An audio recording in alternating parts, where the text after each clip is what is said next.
부활절을 맞아 우리도 함께 부활하신 예수님을 찬양합시다. 오늘은 여러 가지 순서가 있기 때문에 말씀을 좀 짧게 전하겠습니다. 기독교는 무덤 없는 종교입니다. 공자님의 사당, 공자의 무덤은 유명합니다. 해마다 사당에서 거대한 잔치를 벌리고 제사를 올리곤 합니다. 마호메트의 무덤은 온 세계 이슬람 성도들의 순례지가 되어서 엄청난 규모입니다. 석가모니의 무덤 역시 거창하게 꾸며져 있습니다. 예수님은 무덤이 없습니다. 이 땅에 몸을 남기지 아니하시고 사도행전 1장에 올리브 가수원 산에서 승천하셨기 때문에 무덤 없는 종교가 기독교 신앙입니다.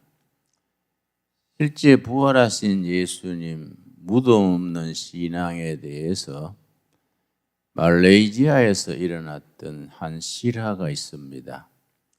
말레이시아는 이슬람 국가입니다. 한 5개 큰 가문이 말레이시아를 이슬람 국가로 이끌어갑니다.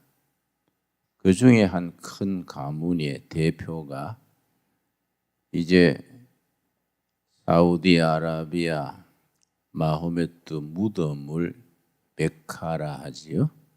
참배를 했습니다. 공항에 내려서 마호메트 무덤 있는 곳으로 택시를 타고 갔습니다.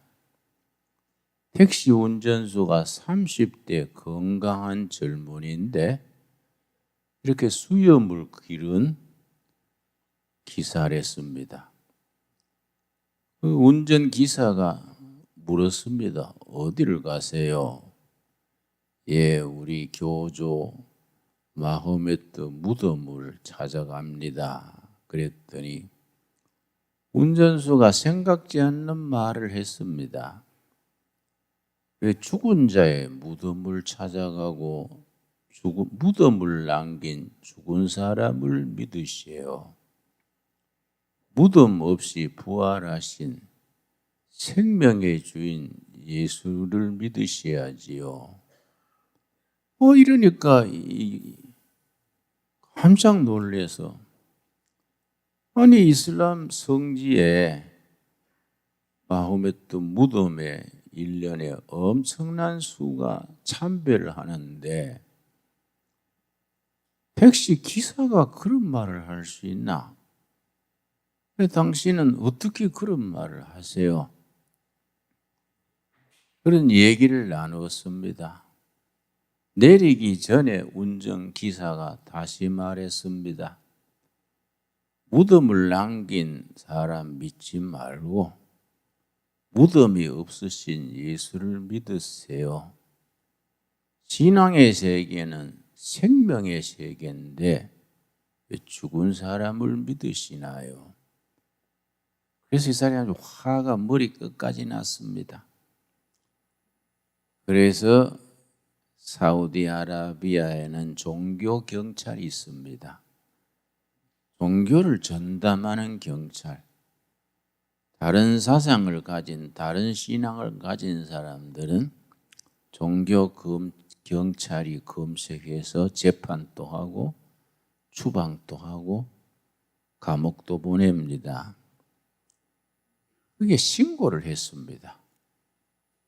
내가 택시를 타고 우리 무덤으로 찾아가는데 운전기사가 이런 말을 했다. 하니까 종교경찰청이 발칵 뒤집혀서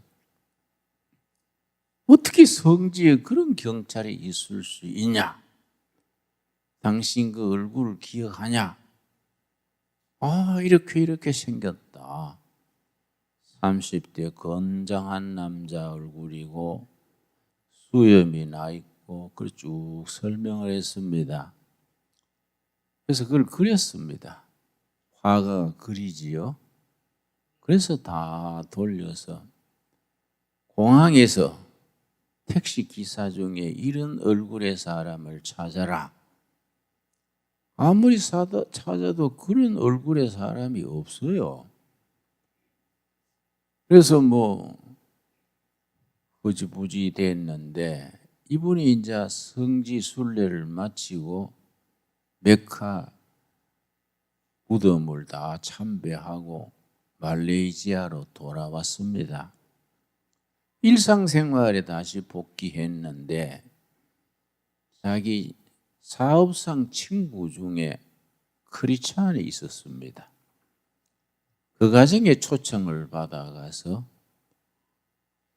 이제 식탁에서 식사를 하는데 그 벽에 자기가 백화에서 만난 운전기사 사진이 있는 거야. 그래서 놀래가 친구한테 바로 이 사람이야. 이 사람이 누구야? 그러니까 크리스찬 친구가 의아해가지고 왜 그래? 우리 예수님의 사진이요. 늘 거기에 붙어있는 사진이요. 아니야. 내가 성지순례 갔을 때 나를 공항에서 마호메트 무덤으로 나를 태워가는 운전기사야. 그리고 운전기사가 예수님의 모습하고 일치된 겁니다. 그 자리에서 이제 친구가 이거는 영적인 역사다. 성령께서 내 친구를 구원하시기 위해서 역사하신구나 생각하고 친구, 내가 진심으로 말하는데 왜 무덤 믿는 신앙을 믿느냐? 마호메트는 우리처럼 죽어서 무덤을 남겼지 않냐? 우리 예수님은 무덤이 없어. 죽으신 지 사흘 만에 무덤을 깨치시고 죽음을 이기시고 부활하셨어. 우리 기독교에는 예수님의 무덤이 없어. 그 복음을 차근차근 설명을 했습니다. 이분이 마음문이 열려서 너무나 생생한 체험이기 때문에 그 택시에 자기를 싣고 갔던 그 기사의 얼굴과 예수님의 얼굴이 너무 일치하기 때문에 그래서 예수님을 영접했습니다. 그런데 그 이슬람 국가 말레이시아는 종교를 바꾸려면은 재판을 해야 됩니다. 어떤 이유로 종교를 바꾸는다? 그건 이슬람 국가들은 아이가 출생하면은 출생 신고할 때 종교란을 적습니다. 가문의 신앙, 가정의 신앙을 따라 태어날 때 이슬람, 크리스찬, 부디스트 그걸 적는 겁니다. 특별한 이유 없으면 그 신앙을 평생 지키는 겁니다. 그런데 예를 들어서 이슬람에서 크리스찬으로 개종, 영어로는 컨버트 그럽니다. 개종하려면 재판을 받아야 됩니다. 어떤 이유로 신앙을 바꾸려 한다. 이게 큰 사건이 된 거지요. 말레이시아에서. 워낙 명문 가문이니까 말레이시아를 이끄는 5 가문 중에 한 가문이니까 보통 사건이 아니지요. 신문 방송에 대해서 특별하고 그 재판을 했는데 자기가 재판장에서 그 얘기한 거지요. 당신 같은 말레이시아의 명문 이슬람 가문이 정신 이상이 되지 않는 이상 왜 그렇게 신앙을 바꾸려 하세요? 신앙을 바꾼 뒤에 온 가문이 당할 불이익, 사회적인 지탄, 이런 건 생각 안 하십니까? 판사가 그렇게 물었지요? 그런 게 아닙니다, 판사님. 성지순례 같은 얘기부터, 택시 운전사와의 나눈 대화부터, 나를 공항에서 이슬 마호메트 무덤까지 데려간 택시 기사가 왜 죽어서 무덤 남긴 사람을 믿으려 합니까? 무덤 없는 신앙, 생명의 신앙, 예수를 믿어야지요. 그래서 나는 그걸 노발해가지고 고발까지 했습니다. 근데 내 친구 크리스찬 집에 가서 그 기사의 사진을 보고 나는 소스라치게 놀라서 내가 그 뒤로 성경을 읽고 친구의 권면으로 예수님을 내가 영접했습니다. 그래서 내가 신앙을 바꾸려 합니다. 그 재판에서 물론 승소했지요. 아주 유명한 사건입니다. 실제 일어났던 아주 세계적인 사건입니다. 우리들의 믿는 신앙은 그냥 종교가 아닙니다. 복음은 종교를 넘어섭니다. 생명이고 진리입니다. 무덤 없는 종교, 기독교입니다. 예수님의 부활이 바로 그 죽음을 이기시고 무덤을 남기지 아니하시고 부활해서 하늘의 영생을 누리는 신앙 아닙니까? 초대교회 사도들은 전도하는 메시지가 핵심이 세 가지입니다. 첫째, 하나님의 나라가 임했다. 둘째, 예수는 그리스도다. 메시아죠. 예수는 메시아다. 유대인들은 수천 년, 수백 년 동안 오실 메시아, 민족을 구원해 줄 메시아를 기다렸습니다. 그 메시아가 이제 헬라어로 그리스도지요. 초대교회 사도들은 목숨 걸고 우리들이 수천 년, 수백 년간 기다리던 메시아는 나사렛 예수다. 예수가 그리스도다. 세 번째, 예수 부활하셨다. 목숨 걸고 그걸 전한 겁니다. 거기에 목숨을 걸었어요. 예수 부활하셨다. 이거는 그냥 교리가 아닙니다. 거기에 우리 인생을, 이성과 저성의 삶 전체를 거는 위대한 고백이고 사건 중에 사건이고 삶의 본질입니다.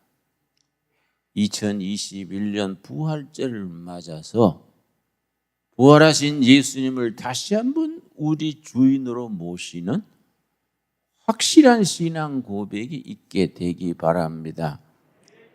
고린도전서 15장을 부활장이라 그럽니다. 15장 전체가 예수님의 부활에 대해서 아주 논리적으로, 체계적으로 적었습니다. 15장 12절, 사도 바울이 고린도 교회에 편지를 쓰면서 고린도전서 15장에 부활에 대해서 길게 쓴 이유가 있습니다.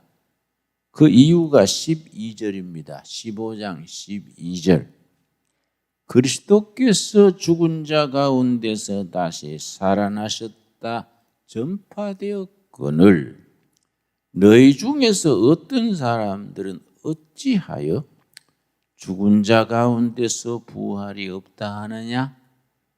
벌써 초대교회 그 당시에도 하나님은 믿겠는데 예수 부활은 좀 아니지 않냐? 죽은 자의 부활은 그거 믿기 어렵다. 고린도 교회 교인 중에 그런 사람들이 벌써 있었습니다. 지금 또 우리 성도들이 많이 교회 다니지만은 그 중에는 고린도 교회 교인 중에 그런 사람이 있었듯이 예수 부활은 뭐 그렇다는 거이지 뭐 실제적인 역사적 사건이겠는가 그래 생각하는 사람들이 있습니다. 고린도 교회 초대교회에 벌써 그때 한간에 떠돌던 소문들이 크게 두 가지입니다. 첫째는 기절설, 예수님이 십자가 위에서 완전히 숨 거두신 게 아니라 기절했었는데 시체를 내려서 저 기절한 분을 내려서 무덤에 안치했더니 사흘 만에 깨난 것이다. 이 기절설입니다. 둘째는 도적설입니다.